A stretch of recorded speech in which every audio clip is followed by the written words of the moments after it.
the big one with the final second. He's out. He's out on the rope. Jerry Martin. Tremendous right hand and there's a straight right. He's got him hurt on the ropes, and that's probably going to be it. Left, right. Johnson in trouble. He's going to go down. We're winding to the close of the round. We'll get a count. The fight is over. All right, how everybody doing? Welcome to the main event, the first podcast live out of Las Vegas. We're doing something different than all these other podcasts. We're giving you boxing from the real side. Stuff people afraid to ask. We not scared. We finna go ahead and make it happen. To my right over here, I got Mike Risper. Been my partner for about 10, 11 years. Very knowledgeable on the boxing side. He knows the sport through and through. You can't get nothing by him. It don't happen.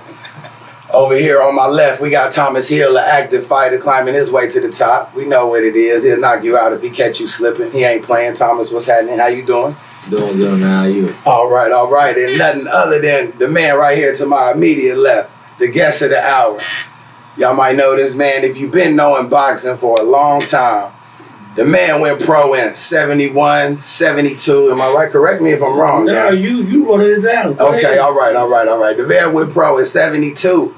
Was doing this thing all the way until 77. He got his first title shot. Am I lying? You a good reader. Okay, all right. He got his first title shot in 77.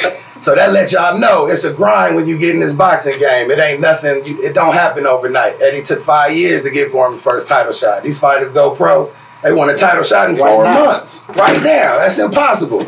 So 5 years, he got his title shot. He came up short nonetheless. But after that, 1980, he came back. He got his shot again.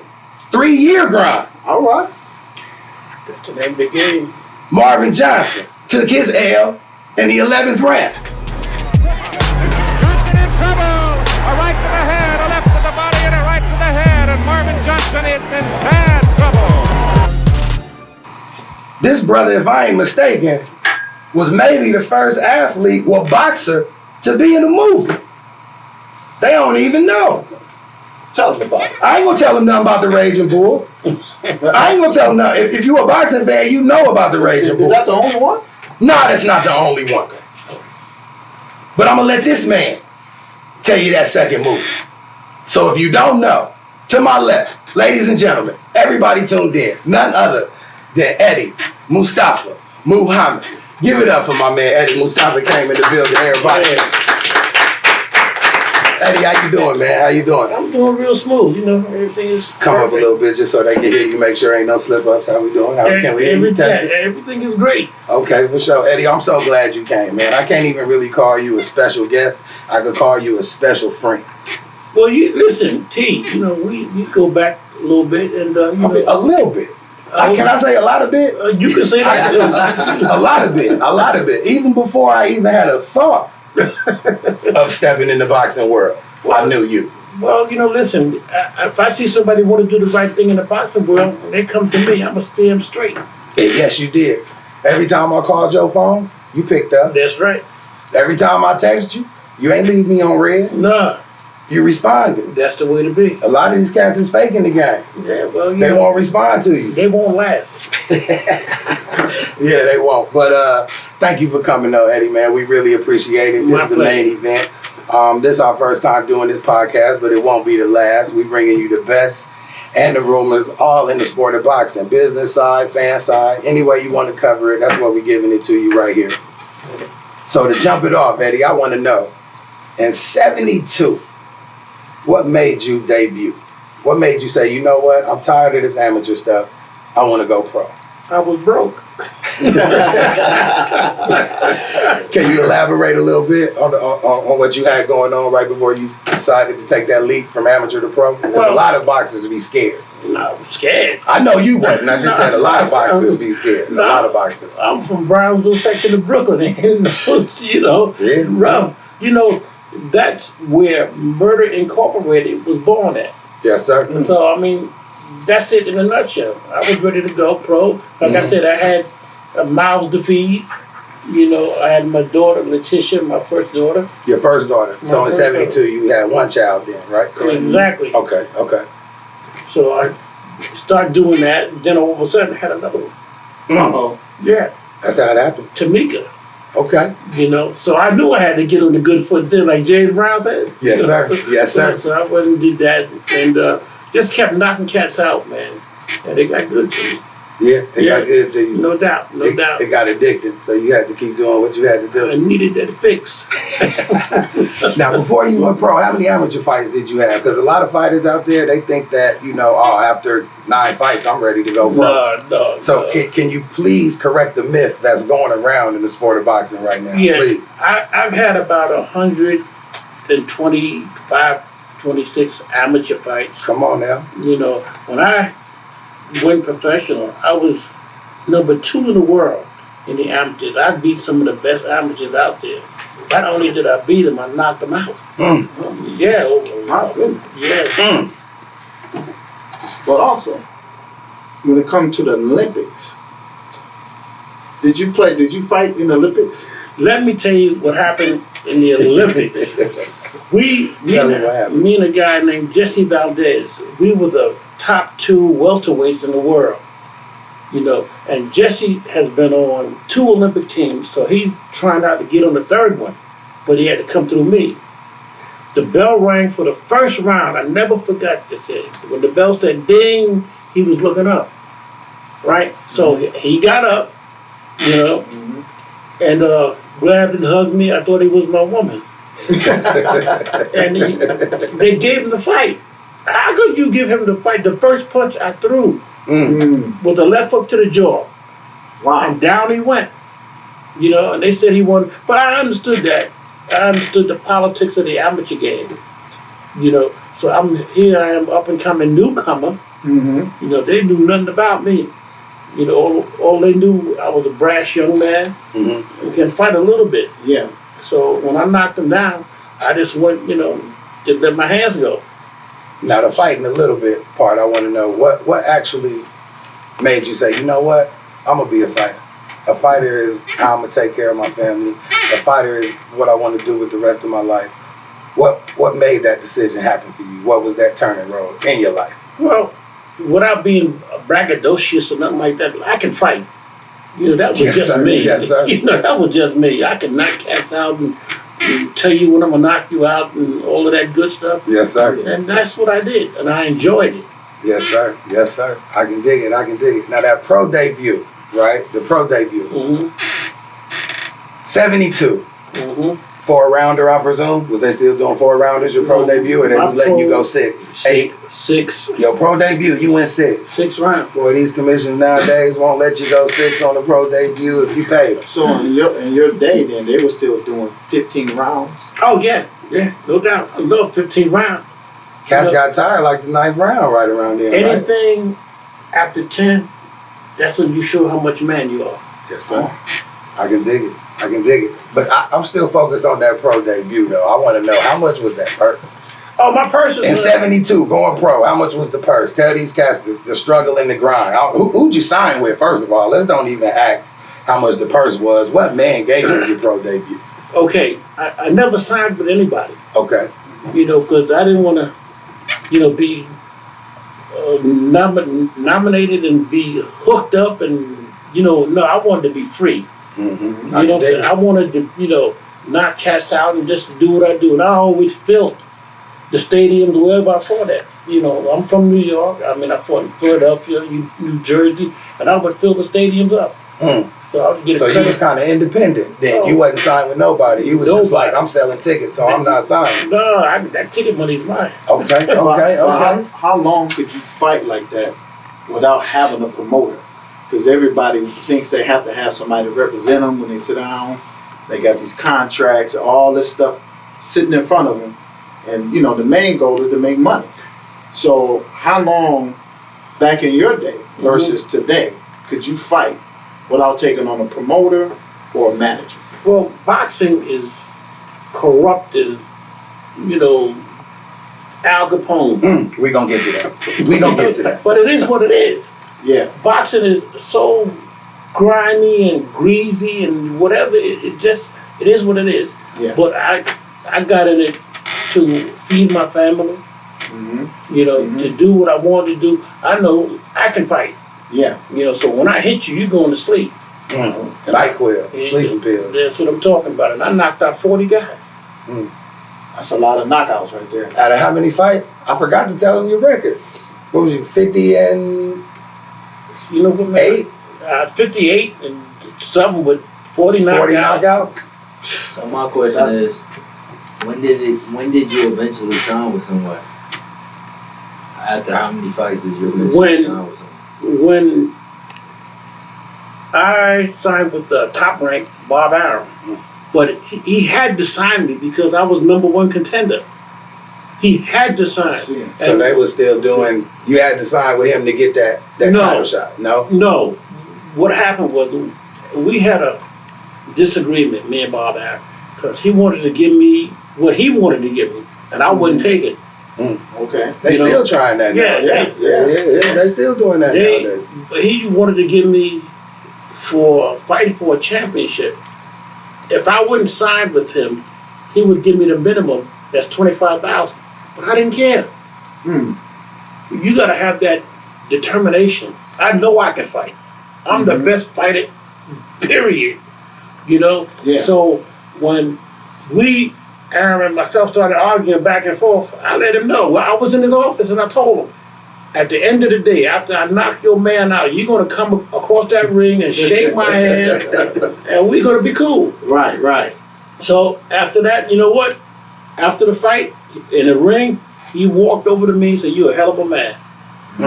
You know, that was it. Now tell us about, because in the barbershop we have a lot of, upcoming fans of boxing versus some of the older boxing watchers. Now, in your day, could the boxers of today last with the fighters of yesterday? You know what? I like. Great question. I like the boxers of yesterday. They were hungry. They were hungry, and they were paying good money. If you want to stay in the top, if you're in the top 10, and you're fighting on a regular basis, and your rate keep going up, that's more money.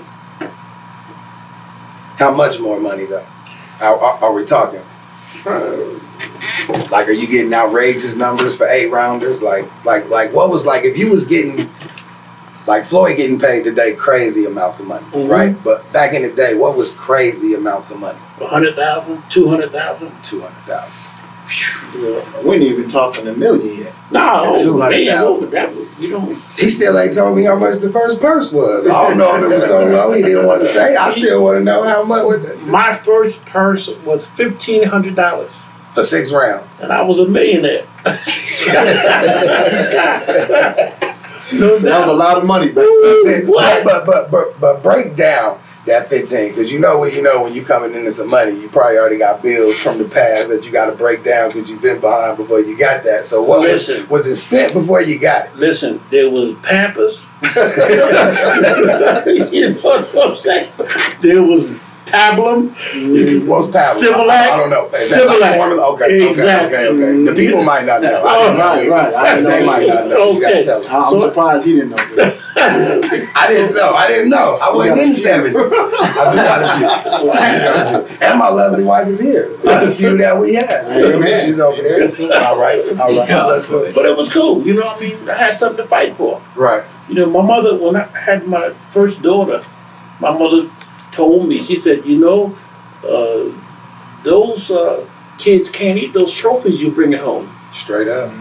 So I knew what she meant. I had to go do my thing. You had to. No doubt. You got babies to feed, you got to do your thing. That's what I'm talking about. You ain't got no other choice. So you never fought a 4-rounder then, period, when you debuted for 6 rounds. No need to go back. I did 6, 8, 10. Okay. So for that 10-rounder, how much was they paying? I got 20 G's. Yeah. 20 G. Well, you was the #1 contender. You That's did right. do your thing. I don't, but nowadays I don't know if it's true, but when people like Floyd or Oscar De La Hoya, they go for their pro debuts, they getting 10 and 15 and 20,000 because of what they accomplished in the Olympics. Well, if you want to look at it that way, I mean, they beat me out of being on the Olympic team. You know what I'm saying? I fought all the top guys until I was the top guy. Yes, sir. I can't fight myself. Right. You know, but it is what it is. You know, like I said, hey, not patting myself on the back. I can fight.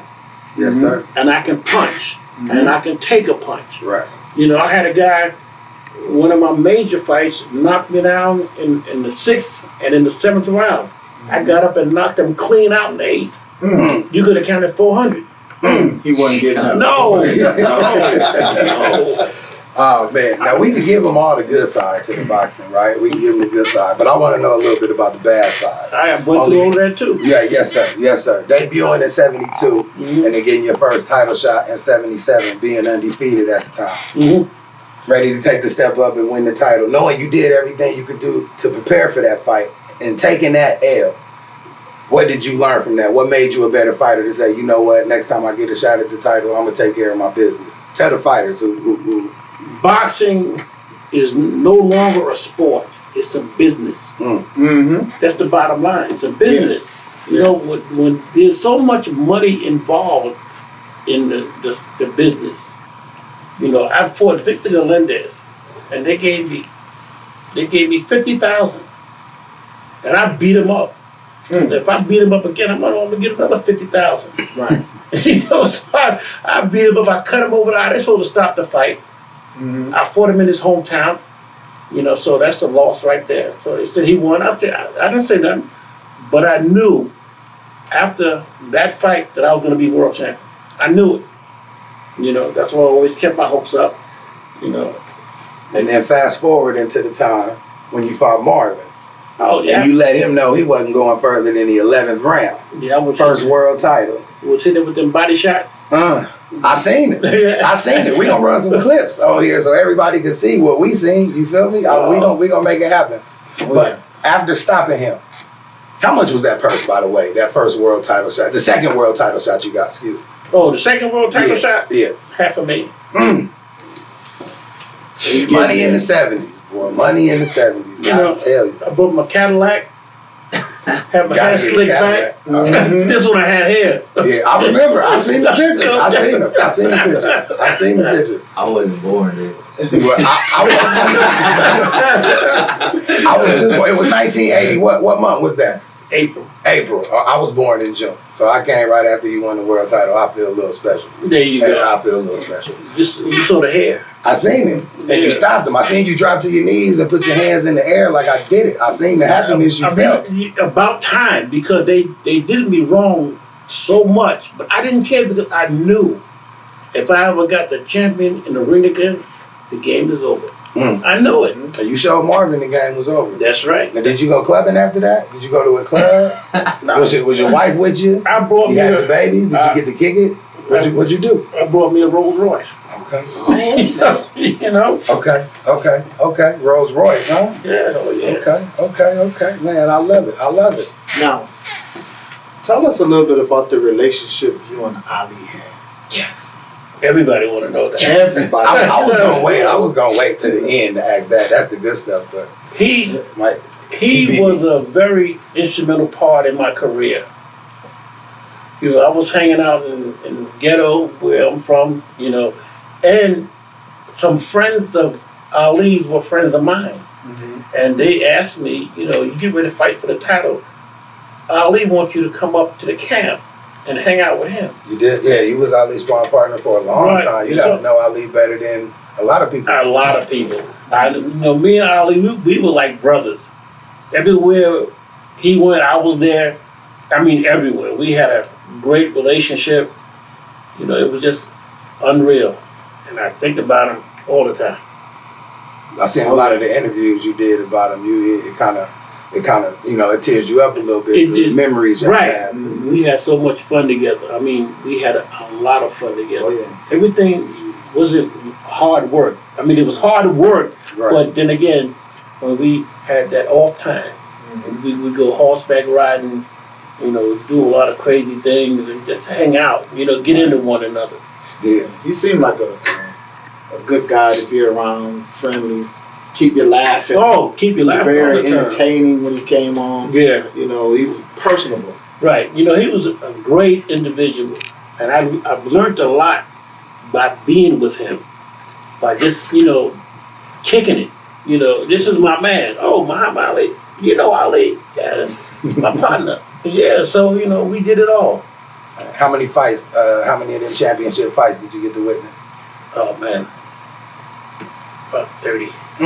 And the good thing about it is when Ali fought, he would always insist that I be on the show. So Ali would be the main event, and I'd be the semifinal. Well, that's what good homies do. Yeah. That's what homies are supposed to do. They're supposed to put you on when you're in that position. He was more than a homie. Dinosaur, man. You know, I can't even ask no questions. I'm learning too much. Dinosaur, man. Eddie been around for a long time, man. That's why I'm happy he came to the podcast, man. The main event. You know, we bringing it different around here, giving you the real questions, real boxing side, real fan side, and we surrounded by a whole bunch of good people. So, but queuing in on Muhammad Ali still, I want to know, because he was a real big Muslim, real big. Like, he stood for a lot. Right. Now, I know you changed your name. When did you change it? Because you was born Eddie Gregory. As soon as I won the title, I was on TV, they were interviewing me, and I told the world that my name is no longer Eddie Gregory. Right then and there. So my name is Eddie Mustafa Muhammad. Muhammad Ali gave me that name. That's what I was going to ask you, too. Did he give you that name? Yeah, so, you know, you just... By being around him and absorbing so much knowledge, you know, boxing was just something I happened to do, but absorbing this knowledge by talking to Ali every day, having breakfast, you know, lunch, dinner every day, riding horses, you know, every day, you know, I mean, I got the opportunity to really know myself and know what I want to do. And by me being around a man like Ali, it put that confidence in me that I can beat anybody my weight. Oh, yeah. Yeah. Yeah, he seemed like he was that motivational. I watched a lot of Ali stuff, YouTube, all his movies, anything you can see on Ali. I basically seen it, but I know you was there for most of it. And that's what made me feel good, because I know you was there. You know? So that's a beautiful thing. So, man, there's so many questions I want to ask you, man, but it's just... Thomas, what you want to ask him anything? Because I can go on and on and on. Man, and on. I just need to know. It's a lot I gotta know. Okay. Let's get to my era first. I can ask any question. All this stuff I'm not, you know, educated on, so I gotta sit back and listen. Okay. I gotta sit back and listen, man. Like I said, I got a prehistoric dinosaur here, man. I gotta observe it and take notes. Stay in my lane. I don't know too much. Yeah, you can learn a lot from Eddie, man. Eddie, man, what's it been like? Oh, go ahead, Mike. I'm sorry. I was about to go ahead and then I just got so much I want to ask him. I'll jump in. Just keep going. It's not all the time you get to sit by somebody like this and get to ask him questions and be fans of the sport dying. They can talk to this man for 10 minutes and ask him the questions we ask him. So it feels good. I can just go on and on and on and on. Whatever you want to talk about. All right. I got it. I'll let you go first. I got it. I got a balling question. Everybody balling.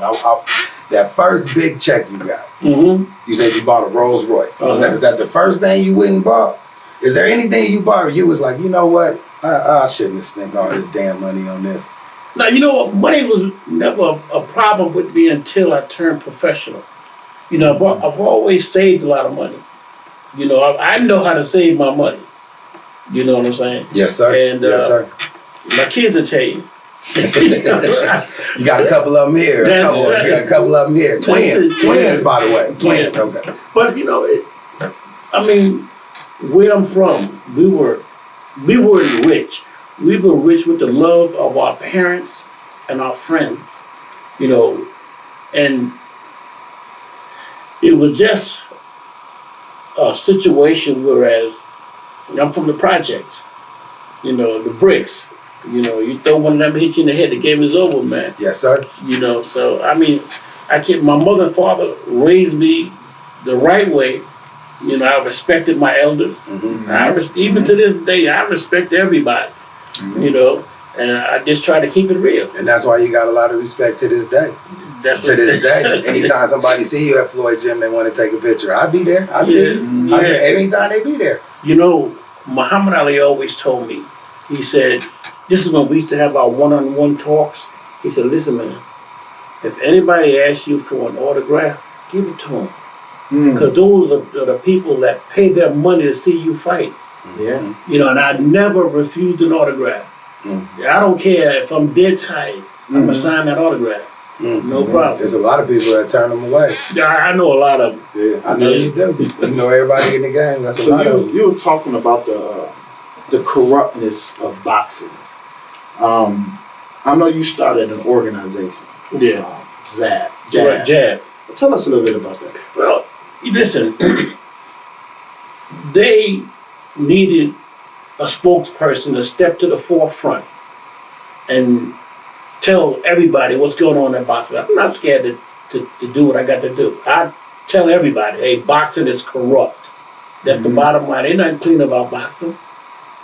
You know, and I'm trying to get in an organization whereas, you know, we have a union.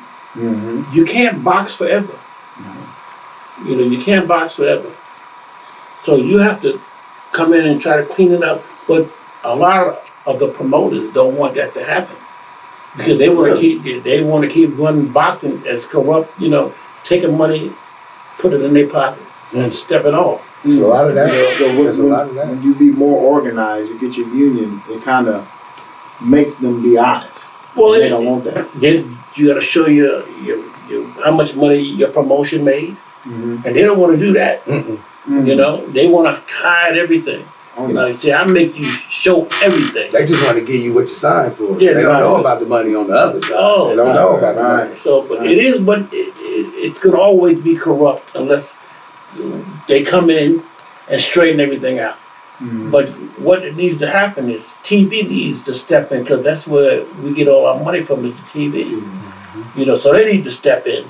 So would it be safe to say that the TV are trying to play promoters now? The promoters just got the license to let the TV do the work? Well, the TV is the promoter. They paying the big money, man. Let them know. They paying the big money, so you got to kick it with that. Because I remember back in the day, boxing was always on TV. That's right. Always. That's right. Then we went through an era where you had to pay HBO, Showbox, or some kind of extra added service to get the premier boxers to see them.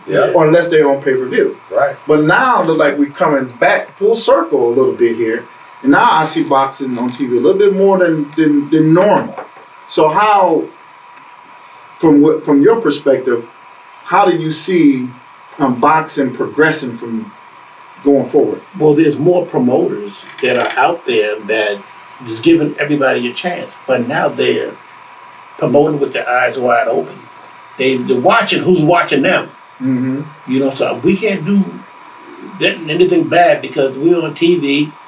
You know, the first thing we do bad, they're going to catch us on TV and then they're going to take my license and, you know. But listen, it is what it is.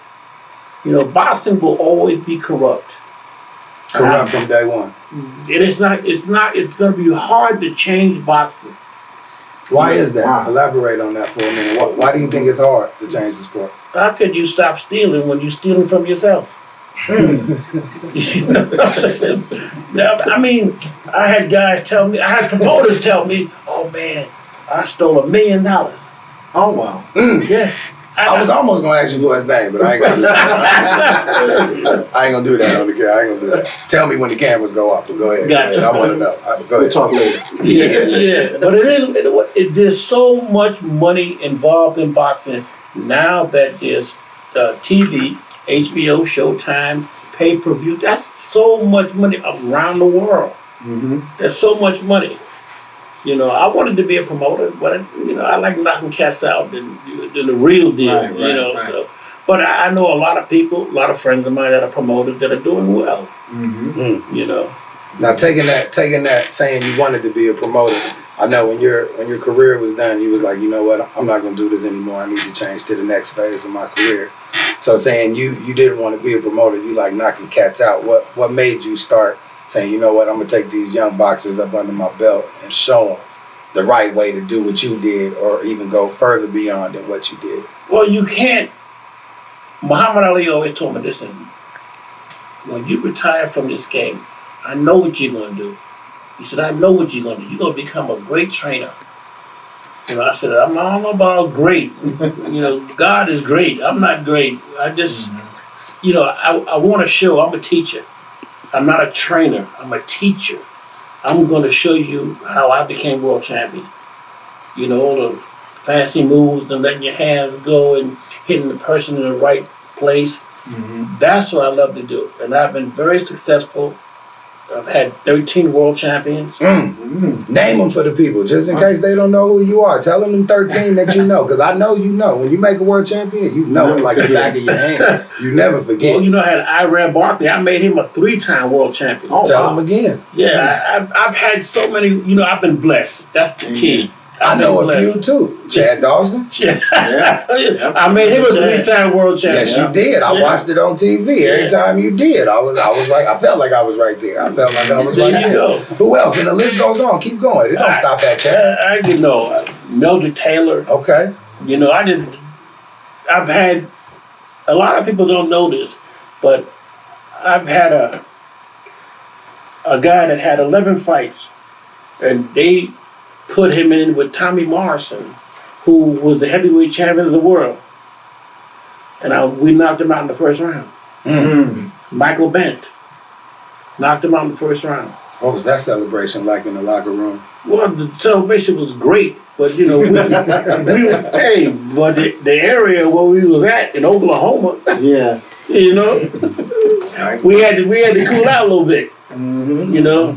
Yeah, I can dig Quick it. question: why you never, try to open I understand you said you didn't want your own promotions, but why you never tried to manage fighters or at least try to do something in that type of field? Because with all the knowledge you got, I feel you could help a lot of young fighters on their way up. But you know, you don't want to be greedy. If you want to learn how to fight, I'll show you how to do this. Like I tell everybody, this is what I do. You know, I produce champions. You know, that's my logo. You know, I produce champions. That's it. You know, I produce more champions than the great Emmanuel Stewart.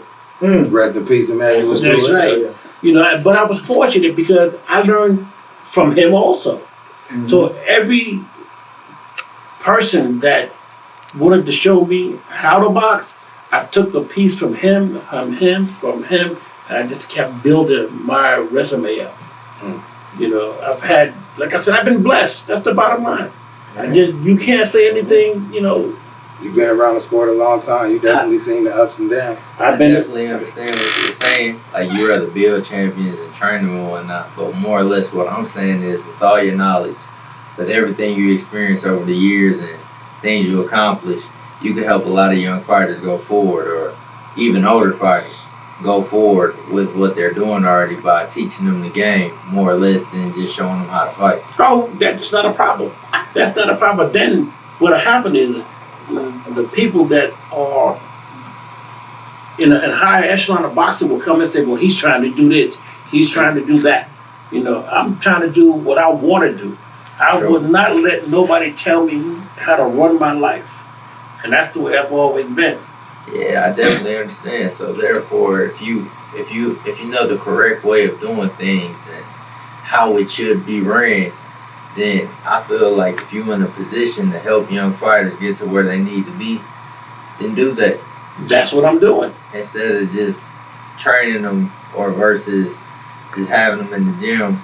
If you can help on both ends of the stick, do that. Oh, without a problem. Yeah, but just to my knowledge of the sport and being in it for a minute, it's kind of hard to do that. Sure, definitely. So maybe Eddie was like, you know what, damn that, I'ma just train, because there's a lot of trainers that play manager. No, for sure. There's a lot of trainers that play promoter and manager, matchmaker. They do all of this. No, I heard you. I'm sitting next to a dinosaur. No, I heard you. He can do. No, I'm just saying. It's a lot of them that do that, and they kill the business as well, don't they? Yeah, but from the inside, they can kill the business. But my thing is this here. I like to concentrate on one thing. I love winning titles and making people's dream come true.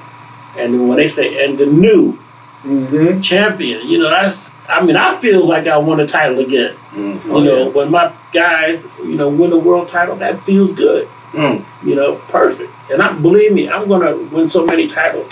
I don't want to pat myself on the back, but this is what I do. Don't worry, we'll pat you on the back. We'll get a pat on the back at the main event, baby. You got that. But speaking of, making fighters world champions? I want to know. It was a lot of stuff in the city. I seen a lot of stuff on YouTube and Facebook and Instagram, and social media went crazy behind this issue. I fought with myself whether to ask you or not, but we on the main event, and I specifically said we asking questions people are afraid to ask. So I'm not afraid to ask you. What happened with Badu Jack? What happened with Badu Jack? Because I know you brought him to where we were. We was at the Texas. Me and my wife, she can attest to this. I remember Badu Jack. If I can remember, he was 11-0. I damn near remember his opponent. Mm-hmm. It was a Lou DeVilla card at the Texas. Right. He fought a dude 17-0. Mm-hmm. I believe he was 11-0. So I'm just going back to when I first met him. My wife was pregnant with my second daughter, Dakota. What's up, Weezy? But I just had to say what up. She'll feel happy when she sees it. She'll feel happy. But I'm saying, so I seen you breeded him from then all the way up into that world title. So I want to know what went on in that situation while you guys parted ways, because I know there's a lot of trainers, a lot of fighters who switch up trainers at the last minute before a big paycheck, if they take a loss, whatever the case may be. But I want to know why y'all parted ways. Well, he had a gentleman that was working with us named Lou DeVille. I was going to ask you about him too. I was just waiting. Lou had a problem. He liked to turn that and try to train. You can't do that. And listen, I don't do none of that. You know, you come to me. Now, when Badu came to me, he was flat broke from Africa. Mm-hmm. You know, and I took him under my wing. I remember when you did. I remember I used to go up to the Hit Factory. When I first got in the game, I was up there early with Taylor. And I told him that he was going to be world champion. I said, if you listen to me, I'll make you world champion. Mm-hmm. He said he'll listen.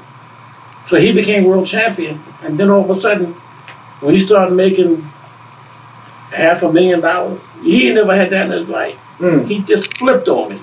Oh, now that first $500,000 fight, what opponent was that? We had so many. So many. Yeah. Okay, I just like to know the first of everything. I got you. But go ahead. You continue on. But he was making big money, $750,000. He ain't never seen that in his life. Wow. You know. Then all of a sudden, I'm laying in my bed about 3 o'clock in the morning. I get a text. My phone goes off. What's this, man? You know. And it was Badu telling me, I've made a decision that I no longer need your expertise. A text? A text. He was not man enough to tell me face to face. Wow. That, you know, and I told him, I said, okay, I'll see you later. You know, and I said, you know, you got to realize where I come from. Yeah. Where I come from, gangsterism was born there. Talking about true gangsterism. Right. You know, so when you come at me in a different way that I'm used to, I gotta step to you. You know, I don't care who you get. It don't make a difference. Right. You know, that's just the way I am. And with my family, you know, I'm a protector. I'm a provider. And if you come at me, here, I brought you wealth beyond told. You know, he got a giant house in Southern Highlands. I mean, now he living. Right. He All from your tutelage. Exactly. Now he don't care nothing about me and my kids. Right. You know, okay, but I'm not gonna. If he was here, I would tell him to his face how dirty he is. Wow. You know, that's just the way that I don't care who is associated with. You know, that's the bottom line. You know, I mean, Floyd is his promoter. I don't care. I made you. You know, molded you, brought you all the way to the top, and then you're gonna turn your back on me.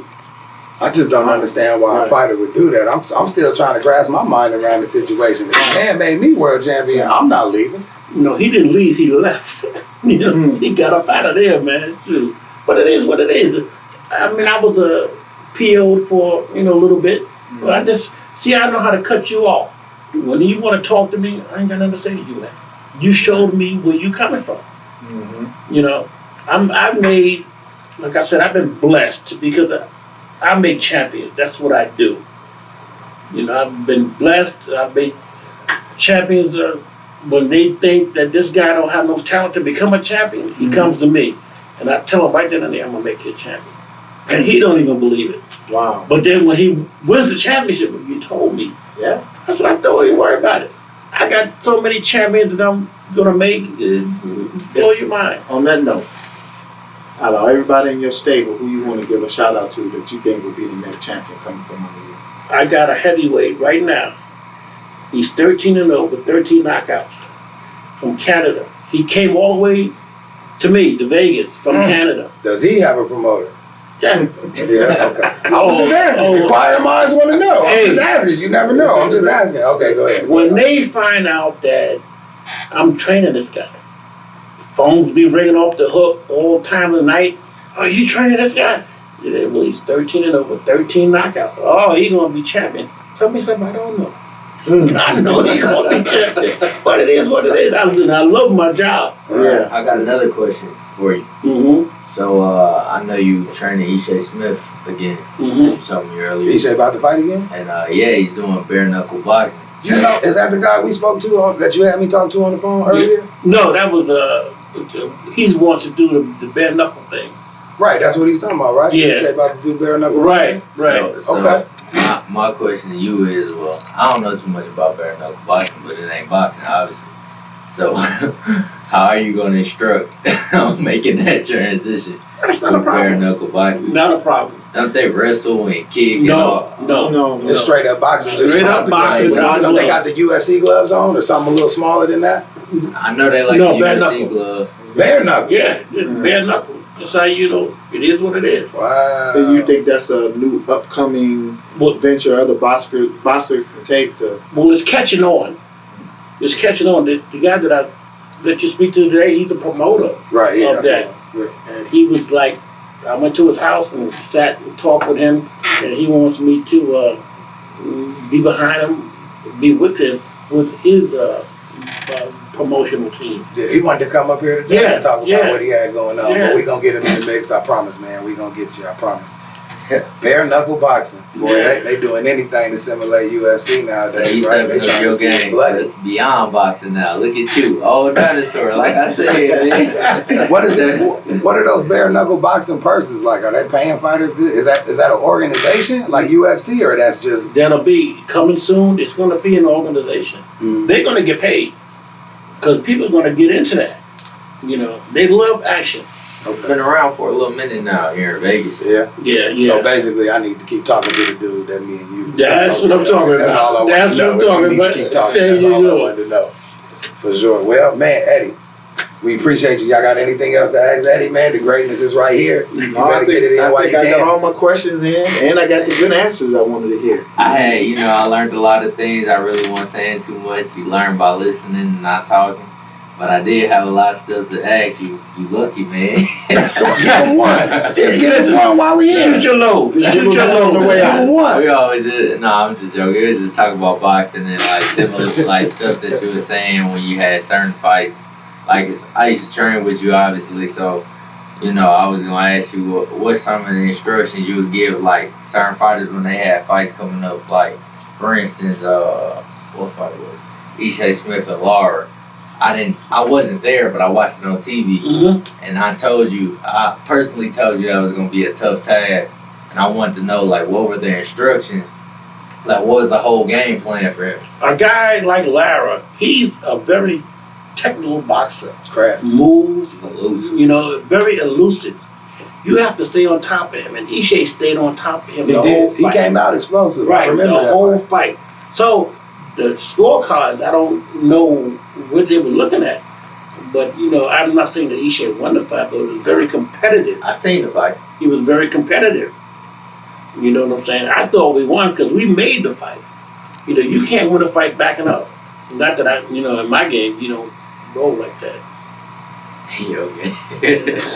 Well, you know, you called him a dinosaur. He been boxing since forever. I Back know, in them man. days, they didn't step on their toes and run No, around. sure. They fought. They was Sure. knocking curl juice out back in the day. Curl juice. Boxing today is They way wasn't playing. different than it was back then. Yeah, you had a curl, did you? Oh yeah. But what I always tell you guys, move your head. So they couldn't knock my curl juice out because I kept moving. Eddie, thank you for coming to the main event, man. Like I said, this is our first podcast, but it won't be the last. We're giving you the real side of boxing. Even the stuff people afraid to ask. I got my co-hosts with me, Mike, Thomas, Eddie, Mustafa, Muhammad. Thank you for coming to check us out, man. You was the first person to let me in the game, and you was the first person to introduce us to the podcast and bless us with your presence, bro. My I appreciate pleasure. it. Many more dinosaurs to come.